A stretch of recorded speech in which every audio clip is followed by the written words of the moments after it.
গরম গরম ভাতের সাথে যদি থাকে এরকম মজাদার ভর্তা তাহলে তো এক প্লেট ভাত নিমিশেই খেয়ে ফেলা যায়। তো অধিকাংশ মানুষই কিন্তু ভর্তা অনেক পছন্দ করে। তো হ্যালো এভরিওয়ান, আসসালামু আলাইকুম। তো আজকে বানাবো হচ্ছে বরবটি ভর্তা। এটা কিন্তু খেতে অনেক মজা। তো চলো কিভাবে বানাই তোমাদেরকে দেখাই। তো আমি কিন্তু এখানে ফ্রেশ ফ্রেশ কিছু বরবটি নিয়ে নিয়েছি। তো চলো এখন এগুলো কেটে নিই।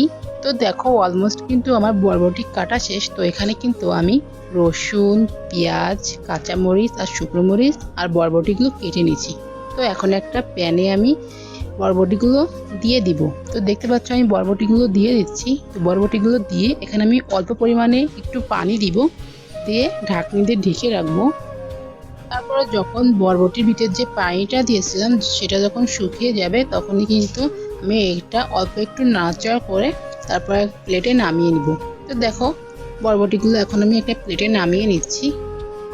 তো বরবটিগুলো প্লেটে নামিয়ে নেওয়া শেষ। তারপর একটা প্যানে তেল দিয়ে তার ভিতরে শুকনো মরিচ, কাঁচামরিচ গুলো দিয়ে এখন কিন্তু আমি এগুলোকে ভেজে নিব। তারপর যখনই এগুলোকে ভাজা হয়ে যাবে তখনই আমি এগুলোকে একটা প্লেটে নিয়ে নিব। তো দেখতে পাচ্ছ অলমোস্ট কিন্তু আমার এগুলো ভাজা শেষ। এখন আমি একটা প্লেটে উঠিয়ে নিচ্ছি। তারপর যে তেলটা ছিল তার ভিতরে আমি দিয়ে দেবো হচ্ছে রসুনটা একটু নাড়াচাড়া করে তার ভিতরে দিয়ে দেবো হচ্ছে পেঁয়াজ। তো পেঁয়াজ আর রসুনগুলো আমি একটু ভালো করে নাড়াচাড়া করে ভেজে নিব। যখন এর গায়ে একবারে বাদামি কালার চলে আসবে তখনই কিন্তু আমি এগুলোকে একটা প্লেটে নামিয়ে নিব। তো দেখো সবগুলো উপকরণ কিন্তু আমার প্লেটে নামানো শেষ। তো চলো এখন আমি এগুলোকে শিলপাটায় বেটে আনি। তো আমার কিন্তু শিলপাটায় বাটা শেষ। দেখো কতটা সুন্দর লাগছে দেখতে। এখন আমি এর ভিতরে দিব হচ্ছে স্বাদ মতো লবণ আর দিব হচ্ছে সরিষার তেল দিয়ে এটাকে আমি ভালো করে মাখিয়ে নিব।